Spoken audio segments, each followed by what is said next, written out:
Bonjour tout le monde, c'est VinceFF. Aujourd'hui on se retrouve pour une nouvelle vidéo et aujourd'hui on est dimanche et qui dit dimanche dit actualité gaming Linux de la semaine et donc vous allez pouvoir retrouver le kernel gamer sur le Patreon. Donc vous le retrouvez tous les dimanches matins à 8 h et aujourd'hui ça ne fait pas exception.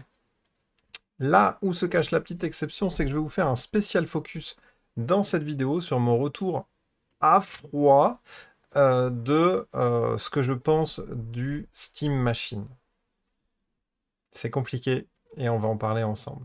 En tout cas, ceux qui sont intéressés par le kernel gamer, vous allez retrouver quelques actualités autour du Steam Machine, du GTA 6 cette semaine qui sort en version physique mais sans disque. C'est franchement une hérésie. Ça me troue le cul, comme diraient certains. On a AMD qui fait avancer son FSR pour les Radeon RX 7000 et pour la Steam Machine, évidemment. On a Nvidia qui avance de manière assez spectaculaire sur NVK. Non, c'est pas Nvidia d'ailleurs, c'est la communauté open source qui avance très vite sur NVK. Maintenant, il est possible d'utiliser le DLSS avec les cartes Nvidia quand vous utilisez NVK. Donc c'est quand même assez canon. Je vais pas vous mentir, je trouve ça assez canon. Et en dernière news que j'ai mis sur le kernel gamer, c'est l'actualité autour de Diablo 4 et la future saison qui arrive et qui s'annonce franchement très croustillante, donc qui démarre dans 2 jours, le 30 juin. Voilà. Donc ça, c'était les news en extrêmement bref. Et là, l'idée, c'est de revenir un peu plus en détail de la Steam Machine. J'ai quand même beaucoup de choses à en dire. Alors, je vous ai fait un énorme billet, très franchement, que vous pourrez retrouver sur le Patreon de manière totalement gratuite, hein. C'est vraiment un billet d'humeur où je vous donne mon ressenti sur cette machine que j'attendais avec impatience.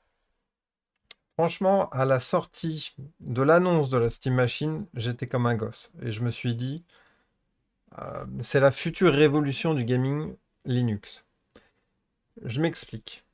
Euh, pour moi, Valve, depuis qu'ils se sont lancés dans la mise au point du gaming sur Linux, ils ont fait quasiment un sans faute. Je vous le dis, ils ont énormément travaillé autour de Proton. Les jeux fonctionnent relativement bien pour la plupart. Je vous le montre sur le Twitch, sur le YouTube, peu importe, mais je vous le montre assez souvent. Maintenant, je suis pas tout seul. Ils ont sorti une machine, le Steam Deck, qui était, parce que c'est plus le cas aujourd'hui, une machine assez abordable, euh, qui était assez puissante comparée à la Switch, qui était sa principale concurrente. Et, euh, et en fait, ça fonctionnait bien. On avait, pour en gros 500 balles, une machine 2 3 fois plus puissante qu'une Switch, avec un bon écran, quand ils ont sorti l'écran OLED, avec de la bidouille qui était possible, avec un port carte SD pour augmenter la taille de la mémoire, mais on avait déjà 512 Go de mémoire, voire jusqu'à 1 Tera de mémoire dans un Steam Deck sur une console portable. C'était quasiment unique. Et, euh, et en fait, avec le Steam Deck, pour moi, ils ont tout réussi. Ils ont tout compris, Valve. Machine abordable, relativement puissante pour du transportable, une ergonomie pas parfaite, mais finalement pas si mal non plus. La capacité d'être bidouillé, pouvoir faire un peu d'émulation, aller sur Internet, euh, pas fermé, ça point très important. Le fait que le Steam Deck ne soit pas dans un environnement fermé, c'est-à-dire qu'on peut aller en dehors de Steam, installer Epic, installer GOG, installer Ubisoft et tout ça, tout ça. Ça pour moi c'est un point qui était super cool. Le fait d'avoir un bureau Linux, etc., etc. Et finalement l'OS en lui-même SteamOS est très bon. Je pense surtout à Game Mode, donc, qui est le système gaming que l'on voit là, le Big Picture. Pour moi, il est extrêmement réussi. Parce qu'après, SteamOS en lui-même, je trouve pas parfait. Loin de là même. Je trouve que Bazzite s'en sort étonnamment mieux. Mais c'est encore autre chose.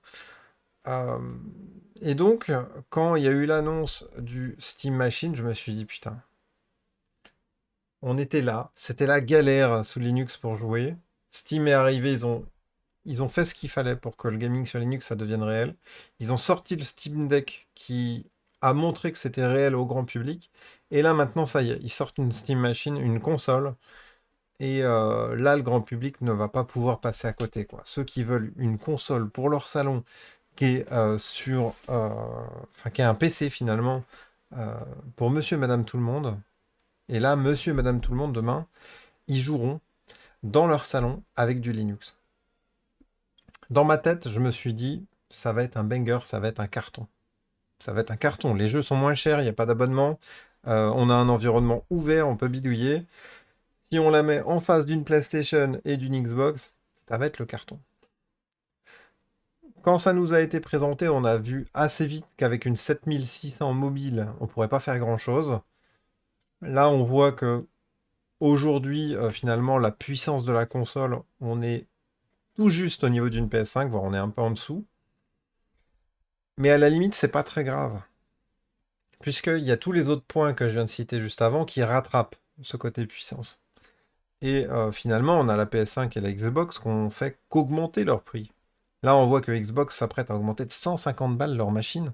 On va arriver à une Xbox qui a un coût de 800 euros. Et donc, quand on cumule le tout, bah, on se dit, ouais, ça peut être un boulevard pour Steam. Ça peut être un boulevard. Et en fait, bah non. Bah non, parce qu'ils ont fait le choix, je sais pas si c'est le choix de la raison, mais on est sur une machine qui est entre 1050 et 1500 balles. Le grand public n'achètera jamais une machine entre 1050 et 1500 balles, capable de faire à peine ce que fait une PS5, que l'on trouve, en ce moment on est en solde, à 350, 399 euros. C'est pas possible. Le grand public n'achètera pas la console. Et c'est pour ça que je suis déçu. Parce que je pensais pas que Valve allait s'engouffrer dans un chemin sans issue. Et pourtant, ils y vont. Ce qui me fait encore plus mal, c'est qu'on voit que LDLC, alors c'est un troll, mais quand même, arrive à sortir une machine comme ça, là, paf, en deux temps, trois mouvements, qu'on appelle la Steam Machine avec un I, pour le même prix, mais plus puissante. C'est moche, parce que normalement, Steam, avec l'effet de masse, ils auraient, ils auraient dû être moins chers. LDLC n'aurait pas dû pouvoir être compétitif. Et c'est là que je pense qu'il y a un problème. C'est que la machine, elle est trop chère par rapport à la puissance qu'elle emmagasine, mais encore pire que trop chère par rapport à sa puissance, elle est beaucoup trop chère pour le grand public. C'est hors sol. Et franchement, c'est pas l'économie que vous allez faire sur l'abonnement ou sur les jeux qui vont changer ça. Parce que si on regarde, genre si vous achetez une PS5 là, en ce moment à 399, versus une Steam Machine à 1100 euros. Parce que c'est ça, hein, la Steam Machine avec une manette, c'est 1100 balles. Déjà, la PS5 aura 500 Go de plus d'espace disque. Donc voilà. Donc déjà, vous partez avec moins d'espace disque, moins de puissance pour une machine qui vient de sortir. Donc déjà, ça, voilà, ça pue. Euh, et bah, il y a pratiquement 700 balles de différence. Donc même si les jeux sont 10 euros moins chers, allez, soyons fous, 20 euros moins cher. Ça fait un paquet de jeux hein, pour 700 balles. Ça fait un paquet de jeux. Ça fait au moins entre 35 et 50 jeux achetés pour arriver au même niveau. Je sais pas si vous vous en rendez compte, mais le grand public, ils n'achètent pas 35-50 jeux sur une console. Donc voilà, ça c'est pas bon. En plus de ça, si on reste avec SteamOS, toute la compatibilité autour de Call of Duty, Battlefield, Fortnite, Valorant, bah, elle marche pas. Elle marche pas, ça marche pas ces jeux sur Linux. Donc ça marche pas sur SteamOS.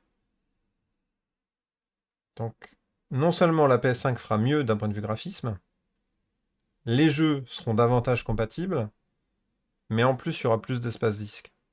Vous voyez ce que je suis en train de faire? Je suis en train de faire une comparaison où quand je mets tous les arguments pour un joueur, en fait il y a très peu d'arguments qui fera qu'il choisisse la Steam Machine. Et c'est ça qui me fait chier parce que moi j'avais qu'une envie, c'est que Steam arrive et déglingue tout. Mais vraiment que ça soit le bulldozer et rabat les cartes et renvoie Sony chez leur mère, quoi. Mais Microsoft, j'en parle même pas. J'ai qu'une envie, c'est que Valve les bousille. Sauf qu'avec le produit qu'ils sont en train de faire, c'est juste mécaniquement impossible. Enfin, peut-être que je me trompe, hein, peut-être que je me trompe. Mais quand je vois les arguments qu'a la Steam Machine pour elle, je les trouve pas assez forts. Je les trouve pas assez forts. Moi, ce que je vois, c'est que c'est un petit cube. Donc, à peine plus gros qu'une GameCube. Donc, ça, c'est très bien. Sur le papier, c'est très bien. Ça, c'est un avantage. On a un cube qui est sympa, qui fait pas de bruit. Donc, plutôt cool. Ça, c'est le gros, gros argument, en fait, hein. Le deuxième argument, c'est celui dont on a parlé, l'ouverture. C'est-à-dire qu'avec votre SteamOS de base, vous allez pouvoir jouer aux jeux Steam, mais pas que. Epic Game Store, GOG, Ubisoft Connect. Par contre, attention, pas le Game Pass. Pour jouer au Game Pass, il faudra installer Windows. Mais la machine est ouverte et vous permettra d'installer Windows si vous le souhaitez, pour pas que vous ayez une licence. Mais une licence, ça coûte 20 balles, donc la machine vous le permet, entre guillemets. Ça demande un peu de bidouille, mais c'est faisable. Donc l'ouverture est assez canon. Ensuite, on a aussi le fait que c'est un vrai PC. Donc si vous voulez aller sur Firefox, vous pourrez. Si vous voulez télécharger quelques émulateurs, vous pourrez. Si vous voulez faire du LibreOffice, vous pourrez. Si vous voulez faire un peu de montage vidéo comme je suis en train de faire, vous pourrez. Ça reste un PC derrière SteamOS. Mais la question que je me pose, c'est il y a combien de personnes réellement autour du grand public qui a le moindre intérêt d'avoir une petite boîte pour, euh, pour faire du PC. Parce qu'en fait, tout ce que je viens de citer, globalement, avec un PC portable, vous pouvez le faire, ou avec un PC à 500 balles, vous pouvez le faire.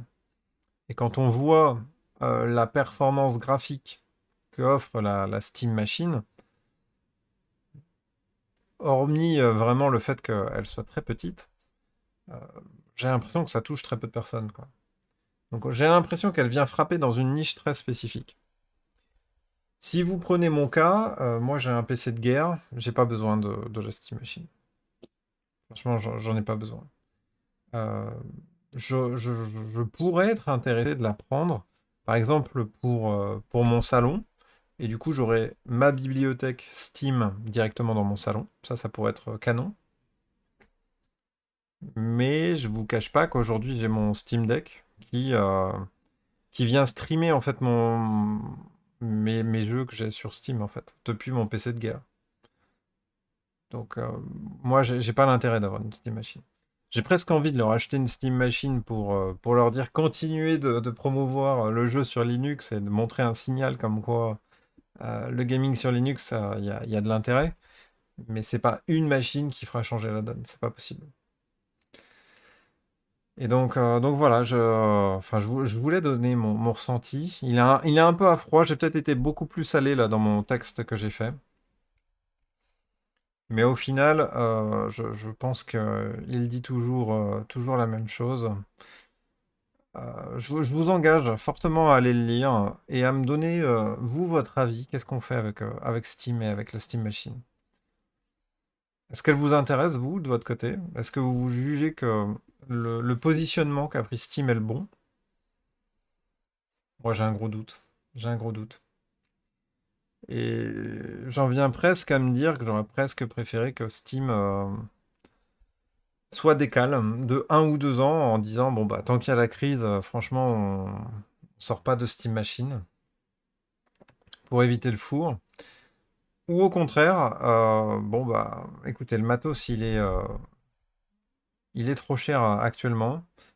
Et on prend l'idée du PC Master Race. C'est-à-dire, on sort une machine à 1500 balles. Bon, encore que, avec la version 2 Teraoctets et la manette, on est à 1450 quand même. Mais une machine à 1500 balles et on a un vrai GPU, quoi.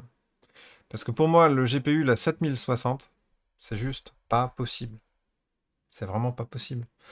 Déjà, on a un port HDMI 2.0, donc on est limité en 4K à 60. Tous ceux qui auront des écrans OLED ou au-dessus de 60 Hz, c'est mort. Moi, l'écran que vous voyez derrière, là, C'est un écran qui m'a coûté 400 balles. 500 balles peut-être. 500. Et ben c'est un 144 Hz. Et ben là, avec la Steam Machine, je serais bloqué à 60. Alors, à 60 sur un AAA, c'est pas gênant. Mais à 60 sur un jeu indé comme Hades, ben ça fait chier, hein. Ou sur Vampire Survivor. C'est vachement confort d'être à 120 Hz. Ben vous savez quoi, la Switch 2, elle le fait. La Switch 2, elle le fait, et elle le fait pour plus de 2 fois moins cher. La PS5, elle le fait. Elle a 6 ans, la PS5. Juste pour rappel. Et la PS5, elle sort GTA 6 dans très peu de temps. Franchement, il y a vraiment aucun argument, quoi. Je vois aucun argument réel, palpable, pour acheter réellement une Steam Machine. Pour moi, quelqu'un qui a des sous, qui veut une bonne expérience de jeu, soit il s'achète un PC, PC Master Race, avec GLFOS, fallait que je le place, soit il s'achète une PS5 Pro. En vrai, le mec, il a une belle télé 4K, OLED, tout ce qu'il faut, 120 Hz, machin. La PS5 Pro fait clairement le boulot. Moi, je l'ai. La machine est incroyable. C'est une très bonne machine. Et la PS5 Pro, je l'ai eu à 699 euros. Aujourd'hui, elle a monté de 100 euros. Ça fait 799. Elle a 2 Tera. Elle a une manette. Pour avoir la même chose, chez Steam, c'est 2 fois plus cher. Je reviens toujours sur le coût, la différence de coût entre les jeux et l'abonnement, ça correspond à entre 35 et 50 jeux. Je sais pas si vous allez acheter une PS5 et vous allez acheter 35 jeux. Auquel cas, peut-être que ça se discute. 35 AAA, hein, qui coûtent 80 balles, hein. Je parle pas des jeux indés. Parce qu'il y a aussi des belles promos sur PlayStation, hein. Il n'y a pas que des promos sur Steam. Après, il y a le marché gris, mais bon, on est encore sur autre chose. Donc voilà, enfin franchement, j'en ai trop parlé. C'est votre tour, je vous attends dans les commentaires pour avoir votre avis. C'est un petit avis à froid. Je suis assez intéressé vraiment par votre avis. J'ai très envie de soutenir Steam, mais j'ai vraiment l'impression qu'ils sont plantés. Si je devais faire un résumé, je sais pas si ils pouvaient vraiment faire autrement que ce qu'ils ont proposé. Parce que finalement, le coût de la RAM, ils y peuvent pas grand-chose, le coût des SSD non plus. Mais là où ils se sont vraiment plantés, c'est la 7060, quoi. C'est- On n'achète pas une 7060 pour 1000 balles. Et encore moins pour 1500 balles. Pour moi, c'est du foutage de gueule. Franchement, c'est. Après, si vous êtes un fervent amoureux des jeux indés, à la limite, pourquoi pas. Mais 1500 balles pour des jeux indés, voilà. Bon, j'en dirai pas plus. Je vous souhaite une excellente fin de dimanche. Sur ça, je vous dis tchuss et à la prochaine. Et merci encore infiniment à tous ceux qui me soutiennent sur le Patreon ou à ceux qui font des dons côté GLFOS. Vous êtes tout simplement incroyables. Merci infiniment. Ciao, ciao.